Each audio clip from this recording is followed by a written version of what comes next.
One of the important thing is in neurology, and neurology is station 3. So they have divided to know our languages or knowledge, not the language, our knowledge into 5 stations, out of which there are 4 core, 5, I would say 5 core things. One is respiratory, abdominal, cardiovascular, neurological, communication, and ethics.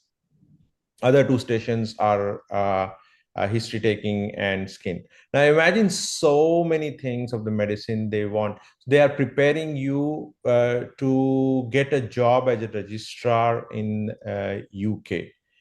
And or once you are done with the MRCP PACES, they would offer you like to have a job as a junior consultant or a senior registrar. And once you get a GMC registration, sometimes you will have to do a supervised practice just to get used to the local. And now they want to make sure that whoever is coming in has at least have a minimum standard in all the areas.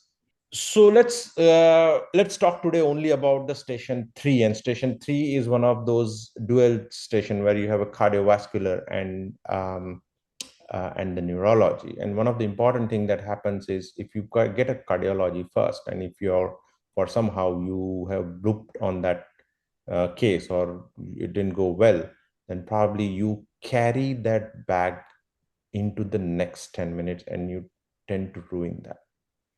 So first things you need to learn or practice is to compartmentalize your own brain in such a way that you literally shut off and you see this as a completely new patient approach or a station, right?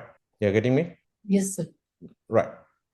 So specifically, if you're looking at into the neurology bay, once you go inside the neurology bay, the whole time, the moment you step in till you step out, are the 10 minutes, right?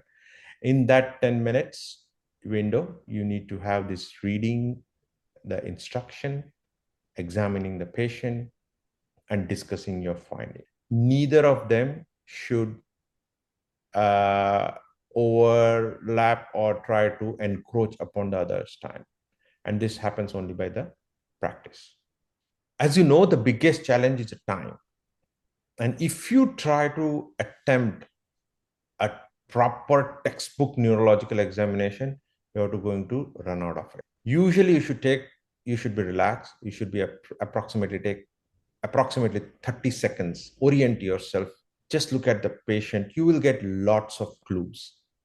Identify the likely system and then jump on it. You should also leave enough time to summarize and answer the question. So one of the important rules is don't examine everything. Don't be in a rush. So what you do some quick things, right? And that is what is expected because you want to get to the diagnosis. And here you need to focus on examine what is answered, the clinical question. So that is very important. There are a few general things which you have to do irrespective of which station you're going. And it is there is a mnemonic called as Viper on that. You wash your hand, you introduce yourself, you take the permission and explain, you expose approximately, and reposition the patient once you have done. This will set a very good, confident opening, and it will set a tone for the whole encounter. You should also get the clues whether he's got any swallowing difficulty, whether he's on any urinary catheter, whether he's on a feeding tube, and all those things should get a tone for you and give a clue that, okay, probably I am dealing with this kind of situation.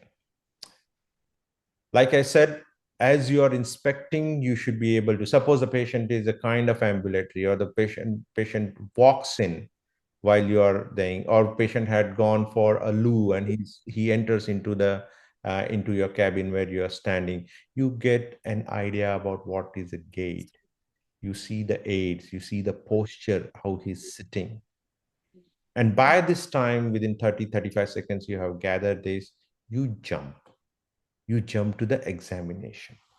And when you jump to the examination, You usually follow a pattern.